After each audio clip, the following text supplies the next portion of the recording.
Good morning बच्चों, sunrise education academy Samdari में आपका स्वागत है। आज हम बच्चों पढ़ेंगे वाच्य परिवर्तनम। वाच्य, सबसे पहले हम वाच्य की जानकारी प्राप्त करेंगे।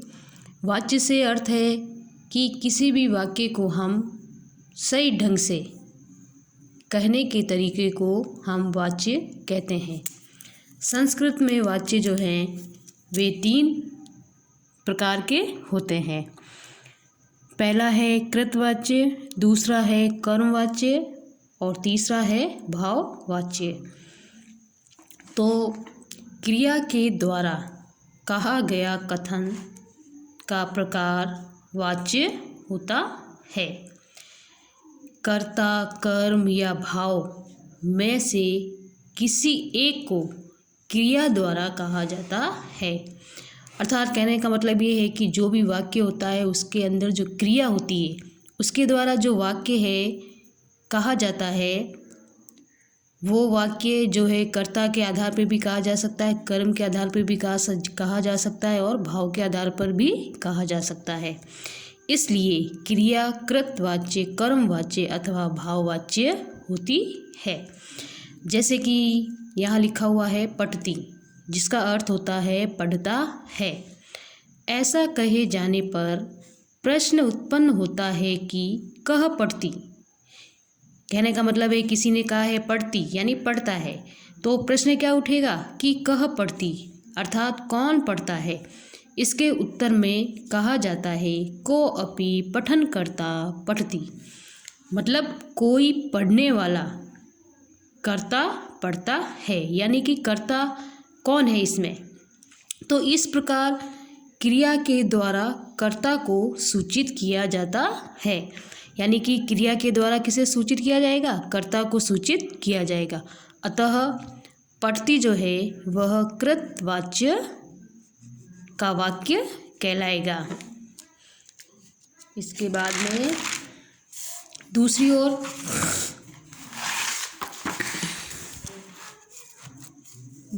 ओर पठ्यते पढ़ा जाता है। ऐसा कहे जाने पर प्रश्न उत्पन्न होता है कि किम पठ्यते, यानी क्या पढ़ा जाता है। इसके उत्तर के रूप में कहा जा सकता है कि को अपि ग्रंथः किम अपि पुस्तकं वा पठ्यते, कोई भी ग्रंथ अथवा कोई पुस्तक पढ़ी जाती है। अतः पठ्यते जो है कर्मवाच्य है। पढ़ती है तो वह कृतवाच्य का सेंटेंस कहलाएगा, और जब हम उसे कर्मवाच्य में बदलेंगे तो पठती का पठ्यते हो जाएगा, जो कि कर्मवाच्य कहलाएगा। अब हम इसके भेद हैं। सबसे पहले है कृतवाच्य। कृतवाच्य में कर्ता की प्रधानता होती है, इसलिए क्रिया में लिंग, पुरुष व वचन कर्ता के अनुसार ही होता है। तो कृतवाच्य का सेंटेंस जो होगा, जो वाक्य होगा, उसमें कर्ता की प्रधानता होगी। कर्ता यानी करने वाला। अब जैसे इसमें है बालकः विद्यालयं गच्छति, तो यहाँ पे कर्ता है बालक और गच्छति जो है क्रिया है और विद्यालयम जो है वो कर्म है। तो ये जो सेंटेंस आया है ये कृतवाच्य का सेंटेंस कहलाएगा। दूसरा है अहम ग्रंथम पठामि। तीसरा है त्वं किम करोसि। तो ये तीनों जो सेंटेंस आए हैं ये कृतवाच्य के सेंटेंस हैं।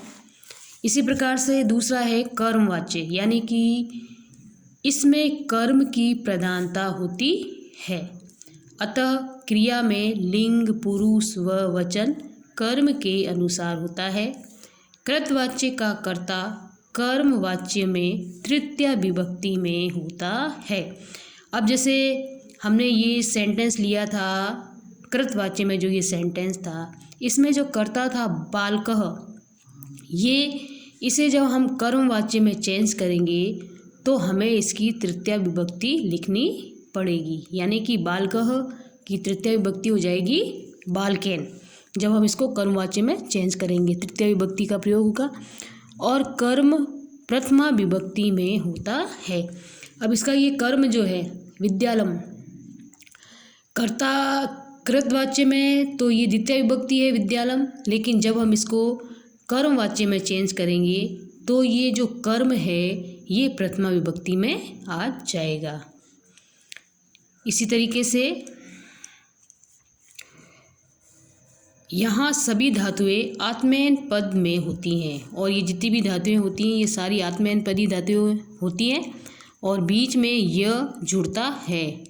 अब देखो इसमें उदाहरण लिखा है मैंने, छात्रेण विद्यालयः गम्यते, यानी कि अब इस सेंटेंस को यदि हम कृतवाच्य बनाएं, अभी तो ये क्या कर्मवाच्य का सेंटेंस है, अब हम इसको कृतवाच्य सेंटेंस बनाएंगे तो कैसे बनाएंगे, ये छात्रेण तृतीय विभक्ति है तो हम इसको प्रथमा विभक्ति एक वचन में लिखेंगे यानी कि छात्रः, ठीक है।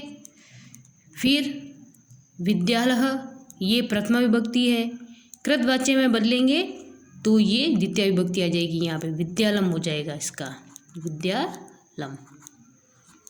और गम्यते ये कर्मवाच्य है, कर्मवाच्य में गम्यते होता है तो कृतवाच्य में ये हो जाएगा गच्छति, क्या हो जाएगा, गच्छति, ठीक है। अब दूसरा है अहम ग्रंथम पठामि, ये कृतवाच्य था, इसको हम कर्मवाच्य में बदलेंगे तो अहम की तृतीय विभक्ति मया आ जाएगी और ग्रंथम का ग्रंथः पठ्यते। इसी प्रकार से त्वं किम करोषि, ये जो सेंटेंस है ये कृतवाच्य है, इसको हम बदलेंगे कर्मवाच्य में तो त्वं की तृतीय विभक्ति एक वचन लिखेंगे तव्या और किम और करोषि का हो जाएगा क्रियते। अब है भाववाच्य। भाववाच्य में अक्रमक धातुओं का कर्म जिसमें प्रयोग दिखलाई, अक्रमक धातुओं का कर्म वाच्य के समान रूप का जिसमें प्रयोग दिखलाई देता है वह भाववाच्य का प्रयोग होता है। यहाँ क्रिया केवल भाव को सूचित करती है, यानी कि जो क्रिया होगी वो केवल भाव को सूचित करेगी। जैसे कि हस्ती है, जैसे रामः हस्ति, तो इसमें क्रिया हस्ति ये क्या भाव को सूचित कर रही है, यानी कि राम हंसता है, राम में जो भाव उत्पन्न हो रहा है हंसने का तो उसे सूचित करेगी। इसलिए वह सदा केवल प्रथम पुरुष एक वचन में ही प्रयुक्त होती है। वह कर्ता के लिंग पुरुष व वचन का अनुसरण नहीं करती है। जहाँ लिंग अपेक्षित होता है वहाँ नपुंसक लिंग एक वचन का ही प्रयोग किया जाता है। और भाववाच्य में भी कर्ता जो है तृतीय विभक्ति में ही प्रयुक्त होगा। अब जैसे कि इसमें मैंने एक सेंटेंस लिया है रामा हस्ती, तो अब हम इसको जो चेंज करेंगे तो कर्ता जो रामा है तो इसकी भी तृतीय विभक्ति ही आएगी, रामायण हो जाएगा और हस्ती का हस्यते में ये बदल जाएगा। अब इतना पढ़ने के बाद में हम कुछ शब्द रूप हैं जिसकी हम प्रथमा व तृतीय विभक्ति पढ़ेंगे। ये जो शब्द रूप आए हैं इसमें अधिकतर एग्ज़ाम में यही विभक्तियाँ आती हैं, तो हम इन विभक्तियों में उसकी प्रथमा विभक्ति और तृतीय विभक्ति जो कि हमारे एग्ज़ाम में आएगी और चेंज करने के लिए हम इन दो विभक्तियों की ही आवश्यकता पड़ती है। अब जैसे कि लिखा है, आप संस्कृत में कहते हैं इसको भवत पुल्लिंग, तो पुल्लिंग में इसके अलग होंगे प्रथमा विभक्ति, एक वचन में इसका होगा भवान, द्विवचन में भवन्तौ और बहुवचन में भवन्त। इसी प्रकार से जो तृतीय विभक्ति है भवता, भवद्भ्याम और भवद्भि, तृतीय विभक्ति में क्या हो जाएगी भवद्भि। तो सेंटेंस में यदि प्रथमा विभक्ति एक वचन आता है तो जब हम इसको कर्मवाच्य में चेंज करेंगे तो हम भवता लिखेंगे, और यदि सेंटेंस में द्विवचन आता है तो हम द्विवचन तृतीय विभक्ति लिखेंगे, और बहुवचन आता है तो हम तृतीय विभक्ति बहुवचन का प्रयोग करेंगे। इसी प्रकार स्त्रीलिंग, आप भवत स्त्रीलिंग के अलग होते हैं। प्रथमा विभक्ति में एक वचन में भवती, द्विवचन में भवत्यो और बहुवचन में भवत्यः। फिर तृतीय विभक्ति में भवत्या, द्विवचन में भवतीभ्याम और बहुवचन में भवती भी।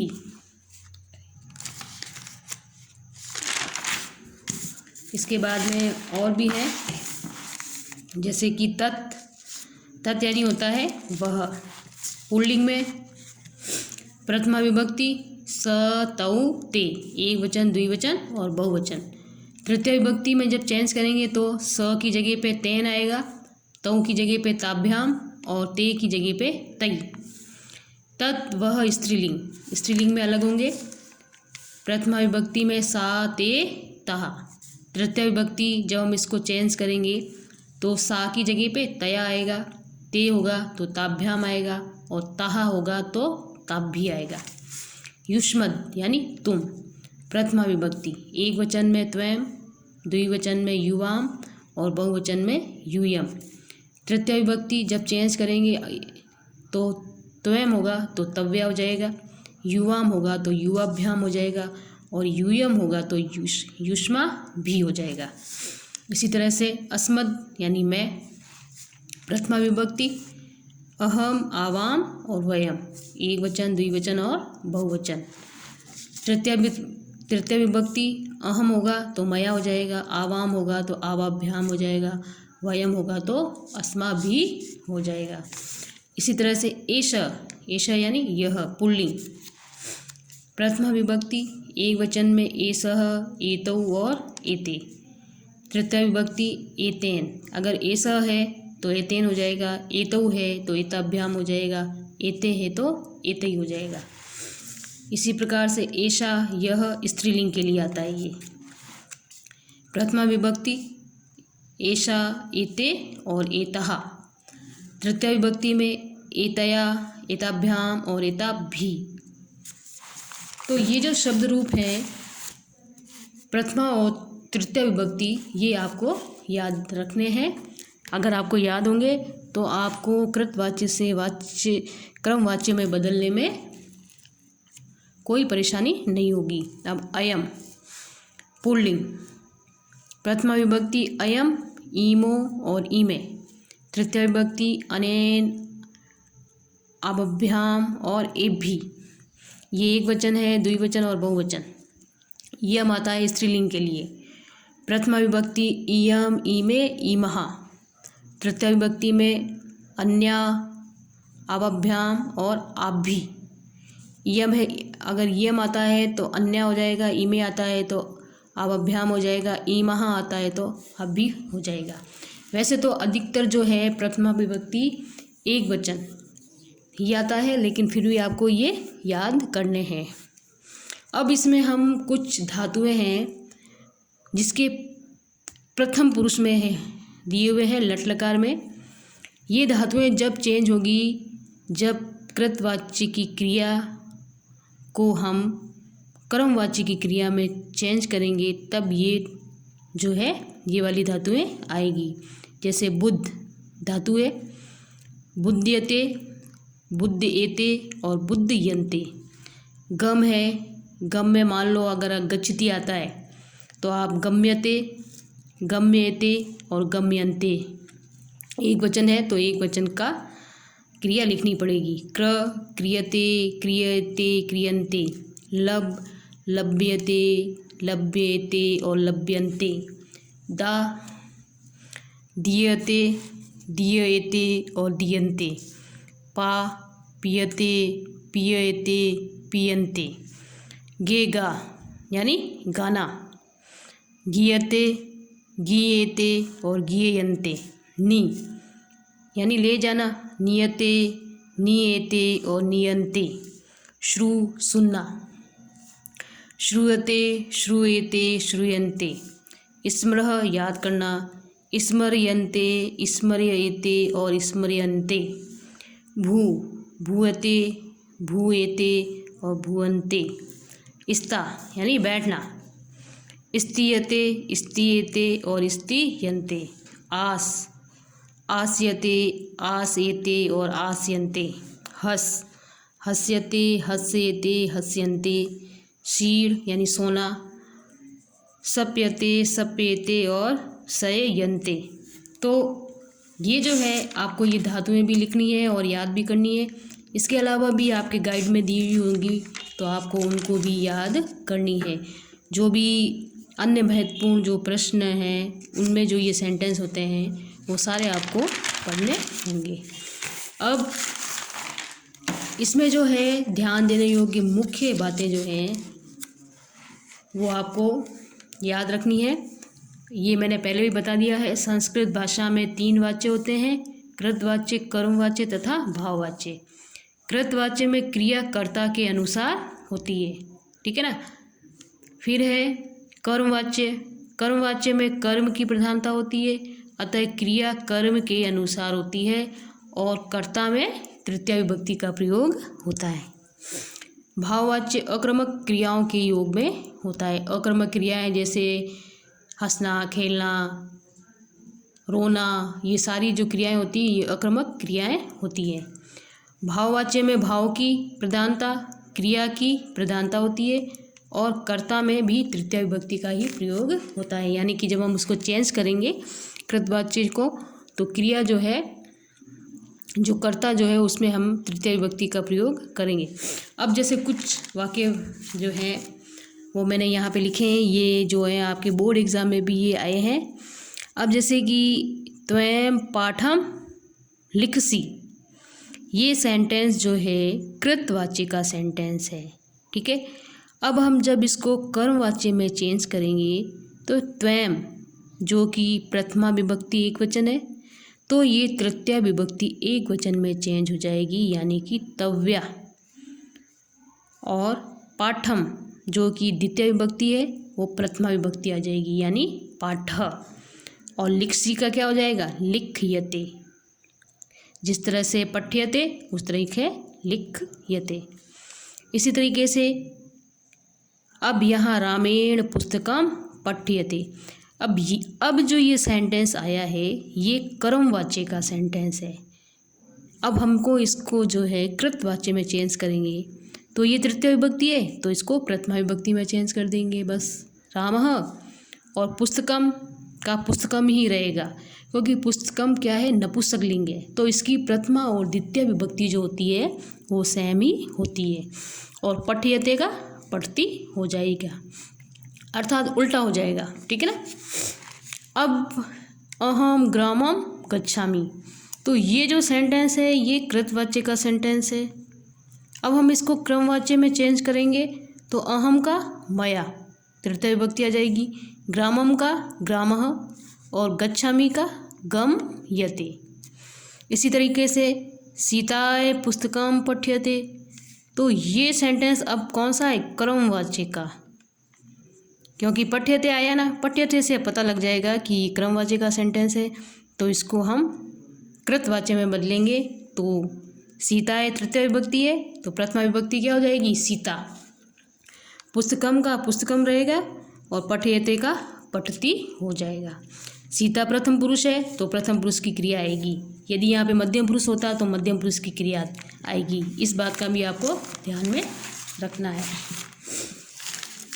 अब यहाँ पे जैसे यहाँ पे भी दिया हुआ है शील्या हस्यते, तो ये सेंटेंस कर्मवाच्य का है, चेंज करेंगे कृतवाच्य में तो शीला हस्ती हो जाएगा। सा गीताम पढ़ती, सा गीताम पढ़ती कृतवाच्य का सेंटेंस, चेंज किया इसको कर्म में तो सा का तया यानी तृतीय विभक्ति।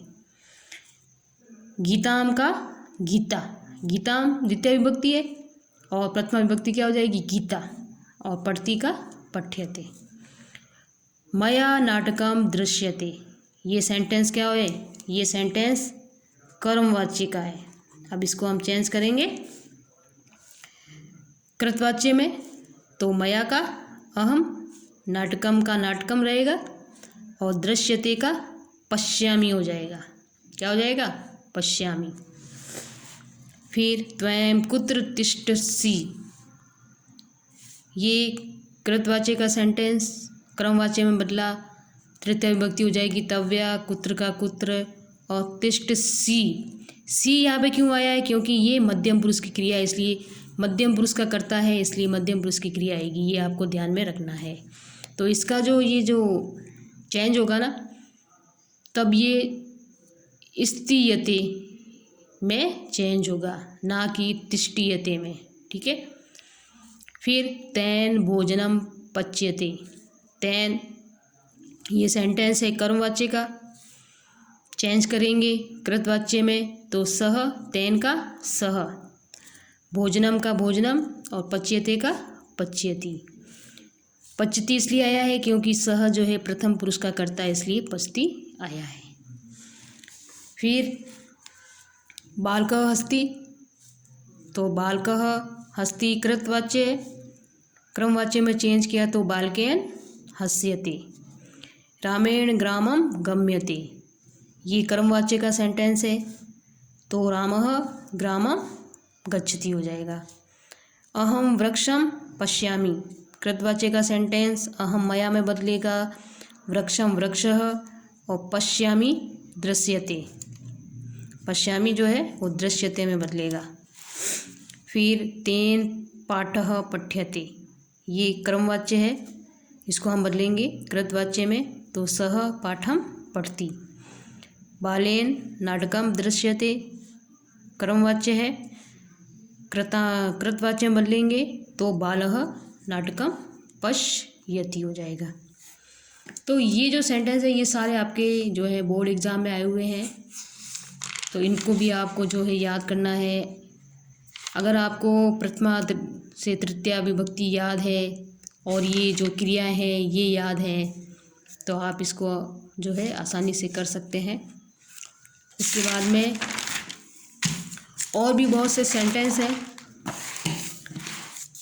इसमें और भी सेंटेंस दिए हुए हैं, ये सारे जो हैं आपके बोर्ड एग्ज़ाम में आए हुए हैं। अब जैसे कि इसमें है सह पत्रम पठति, तो ये कृतवाच्य का सेंटेंस है, क्रमवाच्य में बदलेंगे तो सह का तेन पत्रम पठ्यते। गोपालेन पाठ लिख्यते, ये क्रमवाच्य का सेंटेंस है, इसको बदलना है किसमें? कृतवाच्य में। तो गोपालेन ये तृतीय विभक्ति है, इसको प्रथमा में बदल देंगे, गोपालः, पाठः का पाठम, और लिख्यते का लिखति। गोपाल प्रथम पुरुष है इसलिए लिखती होगा।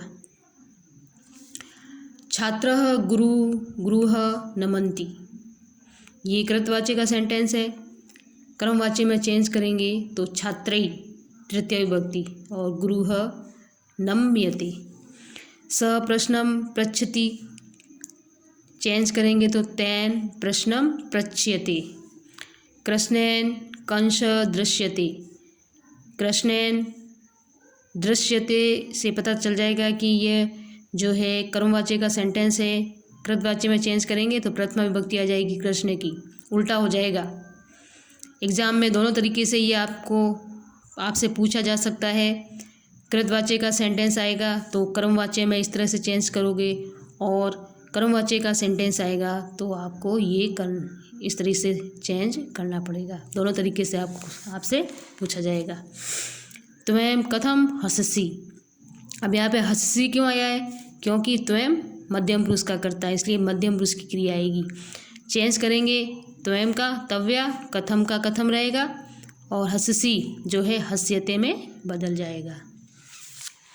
इसी प्रकार से शिष्या गुरुम प्रणमन्ति, ये कर्मवाच्य का सेंटेंस है, कृतवाच्य का सेंटेंस है, चेंज करेंगे इसको कर्मवाच्य में, शिष्यै तृतीय विभक्ति, ये बहुवचन है।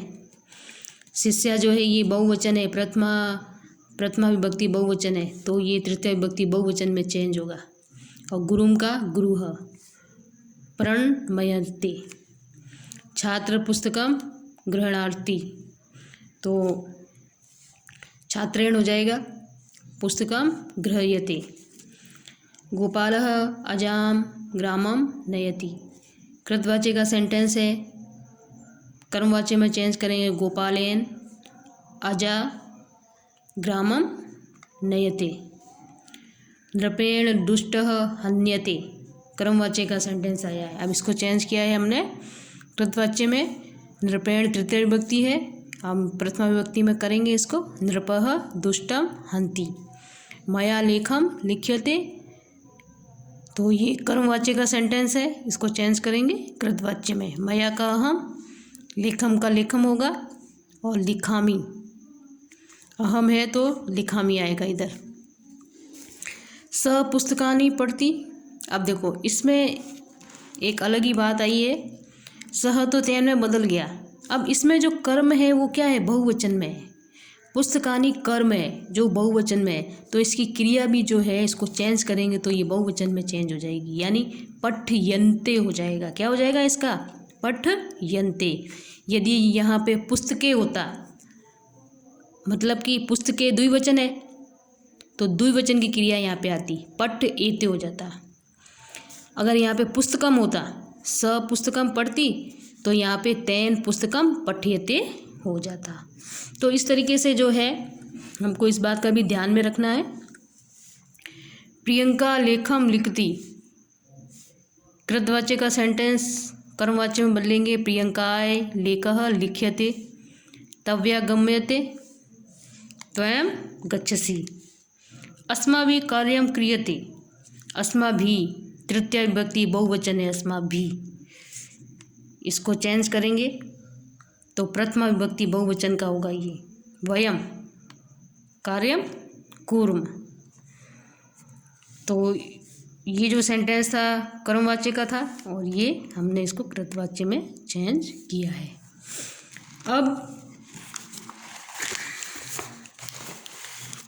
अब देखो इसमें अभी मैंने आपको समझाया था वही वाली बात जो है मैं आपको इसमें समझा रही हूँ।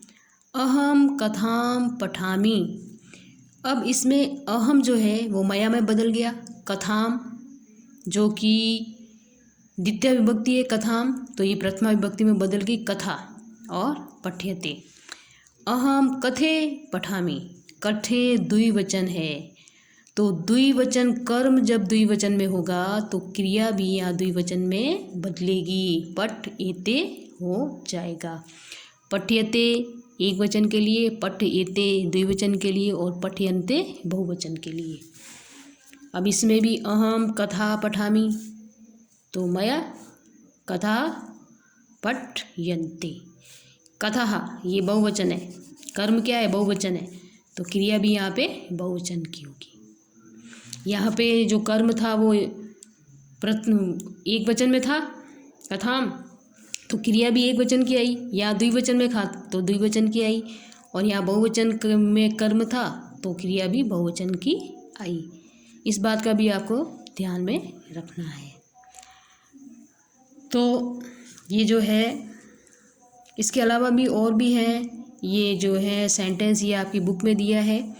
अब इसमें भवान पढ़ती तो भवता पठ्यते, स पढ़ती तेन पठ्यते, भवन्तौ पठत भवद्भ्याम पठ्यते, तौ पठत ताभ्यां पठ्यते, भवत पठन्ति तो भवद्भिः पठ्यते, ते पठन्ति तै पठ्यते। अब इन सेंटेंस में केवल क्या है, कर्ता और क्रिया, ये कर्म इसमें नहीं आया है, ठीक है ना, तो इसमें कोई टेंशन वाली बात ही नहीं है। ये जो सेंटेंस है ये आपके सारे जो है बुक में दिए हुए हैं और मैंने भी यहाँ पे अलग से लिखे हैं। ये जो सेंटेंस थे ये तो पुल्लिंग के थे,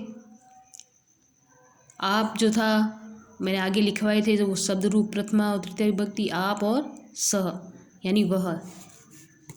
अब ये जो है सेंटेंस ये क्या है, तृतीय विभक्ति, भवती स्त्रीलिंग, भवती क्या है स्त्रीलिंग एक वचन है, तो ये तृतीय विभक्ति एक वचन में चेंज हो जाएगा। भवत्या पठ्यते ये द्विवचन है। भवतौ पठत भवतीभ्याम पठ्यते। फिर भवत्या पठन्ति भवतीभिः पठ्यते। सा पठति तया पठ्यते। ते पठत ताभ्याम पठ्यते। ताः पठन्ति ताभ्भिः पठ्यते। इसमें भी कर्म नहीं था, केवल जो है कर्ता और क्रिया ही थी।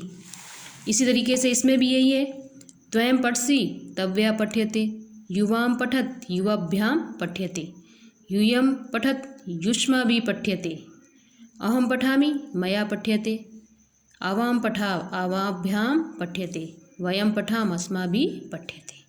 तो ये जो काम है वो आपको अपनी उत्तर पुस्तिका में भी करना है और लगभग समझ में आ ही गया होगा।